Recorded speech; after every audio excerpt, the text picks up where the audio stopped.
Then Job answered, "Oh, that my grief were actually weighed and laid in the balances together with my calamity. For then it would be heavier than the sand of the seas. Therefore my words have been rash. For the arrows of the Almighty are within me. Their poison my spirit drinks. The terrors of God are arrayed against me. Does the wild donkey bray over its grass? Or does the ox low over its fodder? Can something tasteless be eaten without salt? Or is there any taste in the white of an egg? My soul refuses to touch them. They are like loathsome food to me. Oh, that my request might come to pass, and that God would grant my longing. Would that God were willing to crush me, that he would lose his hand and cut me off. But it is still my consolation, and I rejoice in unsparing pain, that I have not denied the words of the Holy One. What is my strength that I should wait? And what is my end that I should endure? Is my strength the strength of stones, or is my flesh bronze? Is it that my help is not within me, and that deliverance is driven from me? For the despairing man there should be kindness from his friend, so that he does not forsake the fear of the Almighty. My brothers have acted deceitfully like a wadi, like the torrents of wadis which vanish, which are turbid because of ice, and into the snow melts, and into which the snow melts. When they become waterless, they are silent. When it is hot, they vanish from their place. The paths of their course wind along. They go up into nothing and perish. The caravans of Tema looked. The travelers of Sheba hoped for them.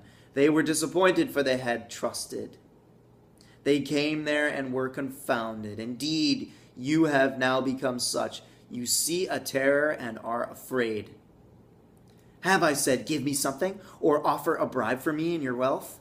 Or deliver me from the hand of the adversary? Or redeem me from the hand of the tyrants? Teach me, and I will be silent, and show me how I have erred. How painful are honest words, and what does your argument prove? Do you intend to reprove my words, when the words of one in despair belong to the wind? You would even cast lots for the orphans, and barter over your friend. Now please look at me, and see if I lie to your face. Desist now.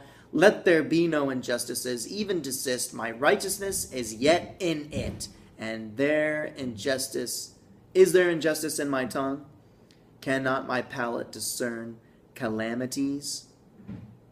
Is not man forced to labor on the earth, and are not his days, this is chapter 7, like the days of a hired man? As a slave who pants for the shade, and as a hired man who eagerly waits for his wages, so am I allotted months of vanity, and nights of trouble are appointed to me.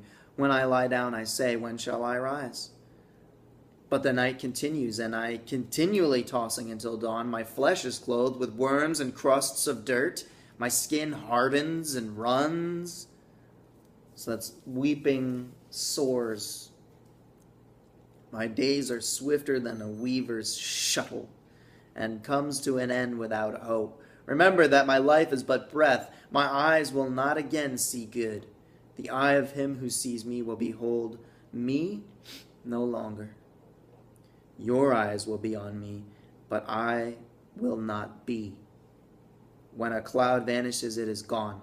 So he who goes down to Sheol does not come up. He will not return again to his house, nor will his place know him anymore. Therefore, I will not restrain my mouth. I will speak in the anguish of my spirit. I will complain in the bitterness of my soul. And am I the sea, or the sea monster that you set a guard over me? If I say my bed will comfort me, my couch will ease my complaint, then you frighten me with dreams and terrify me by visions, so that my soul would choose suffocation, death rather than my pains.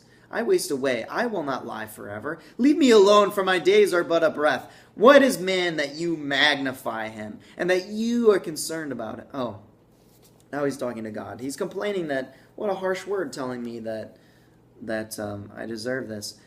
Now he's talking to God. What is man that you magnify him, and that you are concerned about him, that you examine him every morning and try him every moment? Will you never turn your gaze away from me, nor let alone until I swallow my spittle? Or have I sinned?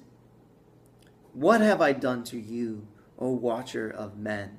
Why have you set me as your target, so that I am burdened to myself? Why then do you not pardon my transgression and take away my iniquity? For now I will lie down in the dust, and you will seek me, but I will not be. Now Bildad's about to speak in chapter 8.